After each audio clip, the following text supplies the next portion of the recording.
Hey everybody, how's everybody doing? And I want to say hello to all of our River Point folks and anybody that might be watching. I was asked to do a testimony, I guess you could call it, for a rescue story, a time that Jesus has brought us out of the pit, and I was asked to share a story. And what has come to my mind is a sermon that was done by Tony Wright at church. The headline said, "Live like there's no tomorrow." And I've just been praying over that and thinking about that this past week, about living like there's no tomorrow. And it's been such an odd time to be able to do that. So I'm going to start out by telling a little bit about myself. My name's Dillon Bolton. I attend River Point Church. Haven't been able to see our church family for weeks now, just like everybody else.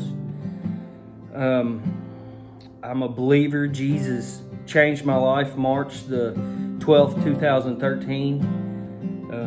I have failed many times since then, but I'm taught by His Spirit to get back up and press on. And I kind of want to focus on that. I was looking at the stats during this time that everybody can connect to this. You know, what we've been going through with this whole social distancing, the COVID-19. And I started looking up some stats. And so if we're going to talk about a rescue story, the one thing that also comes to my mind is what everybody's dealing with right now. So if we're living like there's no tomorrow, that's really hard to do right now. Not only am I a believer in Jesus Christ, but I also believe in the right to life. So I'm against abortion. I believe in working hard for what you get. That we want to live like there's no tomorrow, but we kind of don't know what's next, right? So I'm looking up these stats, and because of this, staying at home, obviously families are closer for longer periods of time, but the suicide rate has gone up, depression has gone up, domestic violence has gone up, child abuse has gone up, and I'm sure there's more of those type of things. And you know, we're all dealing with the same things. If you got kids, childcare has changed. You know, whether or not you're going to work right now or if your hours have changed, it's certainly affecting all of us, maybe in different ways, but a lot of the same ways. And if I go back to March 12, 2013, the day that Jesus came into my life and changed me, my rescue story would be addiction.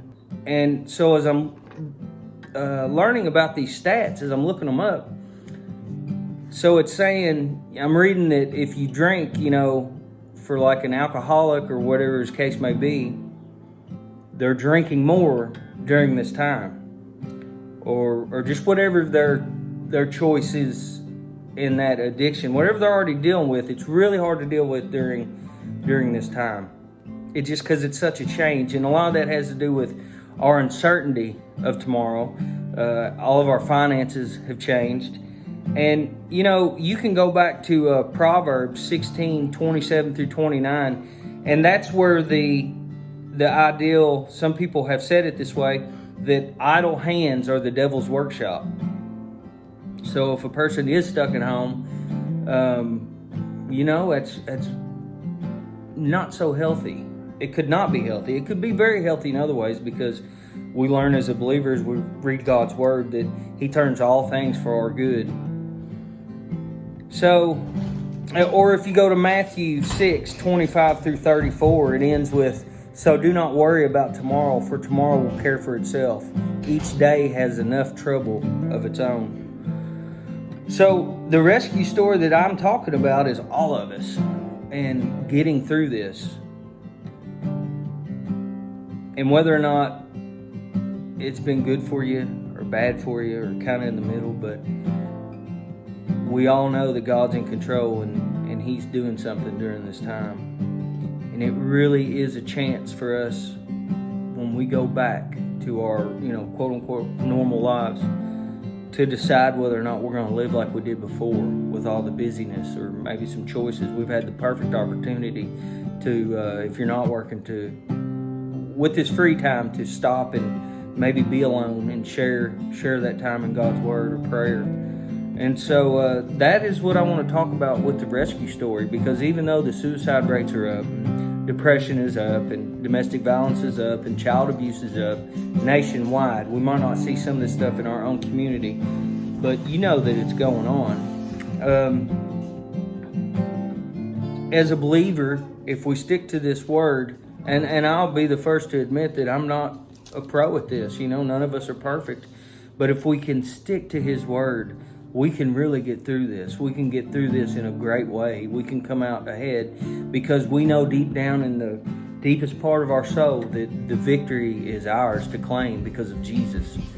So that is my rescue story and my prayer, that through all of this, that we come out on the other side as better people, that we're paying attention to what is going on with the leaders of our country and our state. And we look at what the agenda really is for the American people. So I love you guys. I hope you've enjoyed this short video of a rescue story. But I choose life. I choose Jesus. And as for me and my home, we will serve the Lord.